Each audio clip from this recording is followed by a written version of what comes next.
Good morning to all my psychology fans. We are My Psychology here. Today we have Wen Fang, clinical psychologist, join us to discuss something interesting. Okay, so in the month of March, we had discussed the basic concept about anxiety and anxiety disorder, and we have collected some questions throughout the month, and we think it's really interesting to have a further discussion.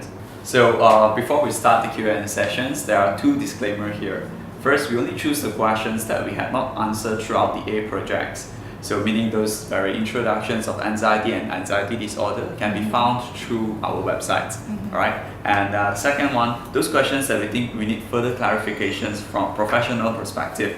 That's why we have Wen Fang to join us. Okay? So I'll start with the first question. This question is from Jessie. Where can we get help to diagnose anxiety disorder?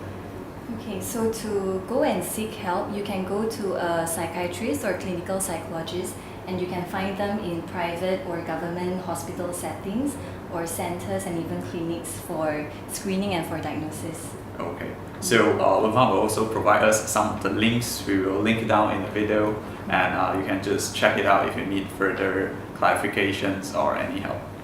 Okay, and second one is still from Jessie. Can you give or provide us sample of different types of anxious behavior on your video?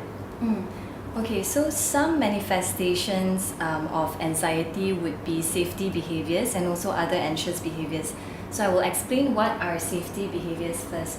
So safety behaviors are actually behaviors that are meant to protect ourselves from anxiety-inducing situations. So for example, there is avoidance, and then there's escape, and lastly, there's also dependence. So I'll just explain one by one.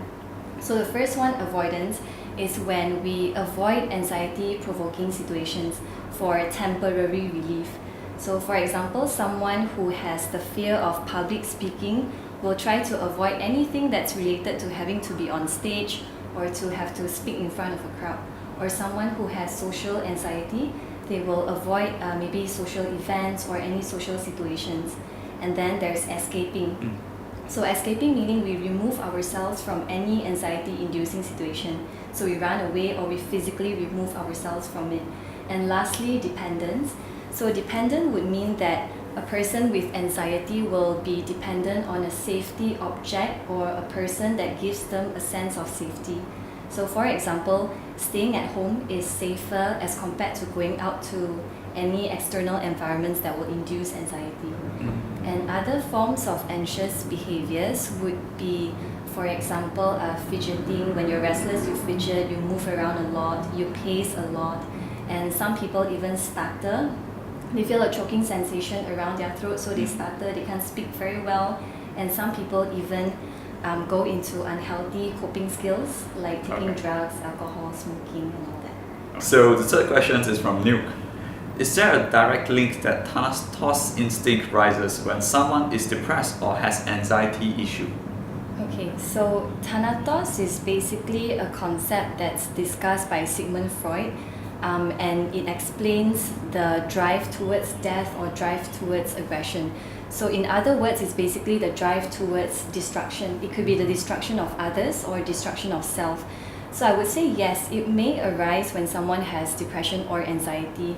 And why? Because usually thanatos instinct, it's towards aggression, destruction, and also death, right? So someone who has anxiety and depression will tend to have more negative emotions or negative mindset. So with that negative emotions or mindset, it may translate into a lot of aggressive or anger behavior if projected outwards. And if projected inwards, it may translate into a lot of self-blame, self-sabotaging behaviors. So if imagine a person with anxiety or depression has the mindset, if life is so difficult and so exhausting, maybe pain or death will be able to take it away. Yeah, so then that may lead to self-harm or to suicide. There's no direct linkage done by any research that shows that thanatos is linked to depression or anxiety as far as I know. Okay, so the fourth question is from Haibana. Can you explain the relationships between anxiety and depressions? Perhaps we could explain in a deeper manner why most patients would experience both at the same time. Okay, so there are a lot of researches done that shows high correlation between anxiety and depression, meaning that there are high chances that both disorders will co-occur together. So a person who has anxiety and depression has what we call a comorbidity. And a comorbidity is common because these two are mood disorders. So imagine it as two sides of the same coin. Yeah.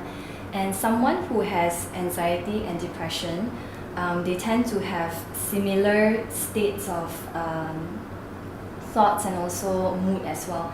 So that's why anxiety may arise out of depression and depression may arise out of anxiety as well.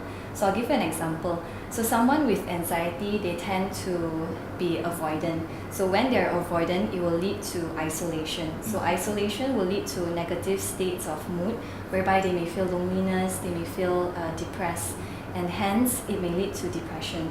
So same goes with someone who has depression as well.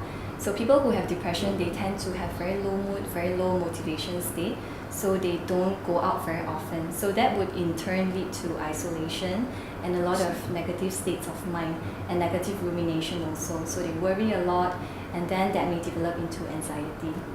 Yeah, so that explains how one person could have both. I see. Alright. Okay. So any ideas how to treat them when an individual have both of it? Okay, so the treatment is basically similar to when we treat a single disorder. So we use either medication, therapy, counseling, and lifestyle changes, and a combination of all is best lah.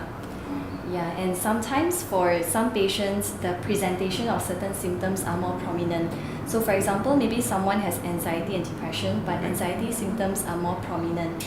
So we treat the anxiety symptoms first, we work with it first, then only we work with the depressive symptoms. And sometimes when one reduces, the other will reduce as well. So the next question is from Sil Truly. Is there any nutrition for preventing anxiety?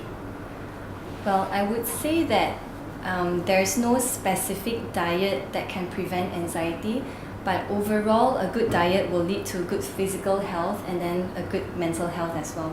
So a good diet, it can be a supplement to mental health treatment, but not a substitute or the only way to treat mental health.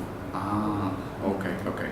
So maybe to a certain extent it can help, but it's not the only it's not the only way. Yes. Alright. Okay, so the next one is from Mary Joanna. Okay, we had rephrased a bit for the questions. Apart from psychotherapy and medicato, how does religious belief or spiritual support play a role in managing anxiety?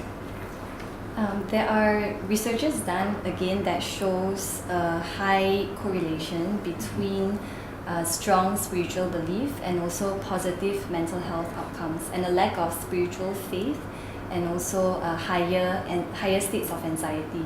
So I would say yes, definitely religious belief will be able to help to manage mental health issues. And how does it help? So if you look at the belief systems or even the practices and teachings of any religion, a lot of them are related to positive values and also positive principles. For example, like compassion, kindness, forgiveness, difficult points in life that is part of God's plan, for example, and also resilience. So all of these positive principles and teachings will help to cultivate a positive state of mind. So that's how it will help in terms of managing anxiety. I see. And sometimes also if you talk about religious faith, it leads to you having strong community support as well, right? Yeah, for example at church, temple, or even the mosque, for example.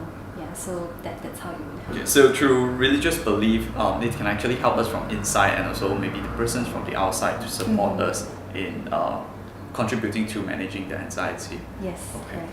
So there are two more questions from us, my psychology itself. What are the few main obstacles that stop people from seeking help actually?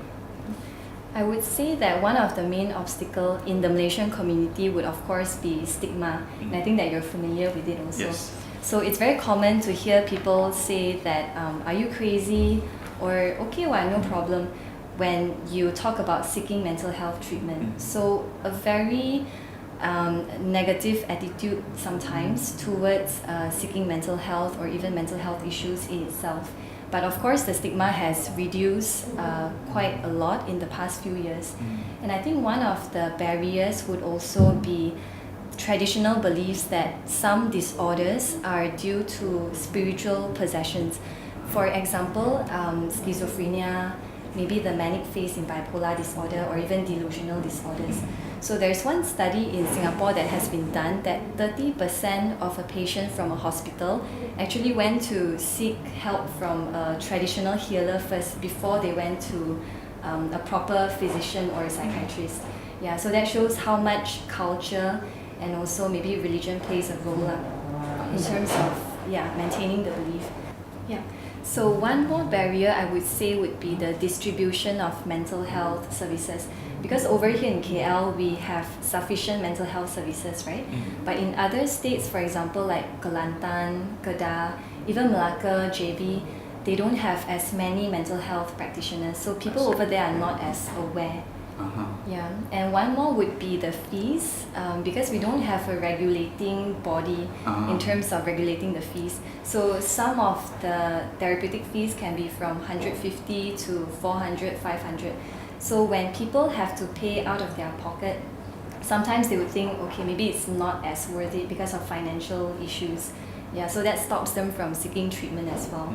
And lastly, I would say because of overall lack of awareness, lack of knowledge, and then financial issues as well, everything ties in together. I realized that the Malaysian community, they tend to wait until the last minute, meaning whenever an issue come up, they tend to wait until it's too overwhelming or too severe, then only they start seeking for mental health treatment. Yeah. Okay. So we should actually seek help from the very beginning stage when we start detecting the early signals. And I think the phenomenon doesn't only occur in Malaysia, but maybe it's more common towards Southeast Asia region countries as well. Yes, exactly. Alright, so we have the last questions from us as well. How do you see anxiety itself from both functional and dysfunctional perspective? Okay, I think anxiety is actually a very normal experience and it's part of what makes us human lah. So everyone would probably experience anxiety at some point in life, but it's just whether, like you say, it's functional or dysfunctional. So functional anxiety actually gives us something like what we call a push. It keeps us motivated, or it prevents us from getting into harm's way or into danger.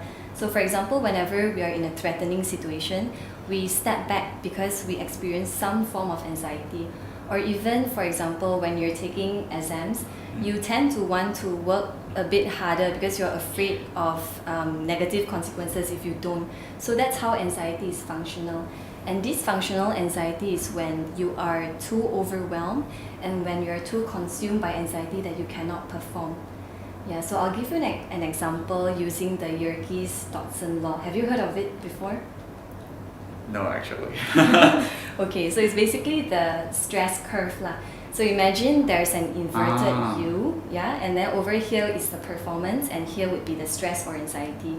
So when you're here, it means that there's very little stress or anxiety, but you don't perform as well. So you're under challenge, and you feel very complacent lah, or some people say lazy, too relaxed. And then when you're over here, that means that the stress or anxiety level is too high, and you can't perform as well. Okay. So functional anxiety is where you're in the middle, whereby the stress is just right.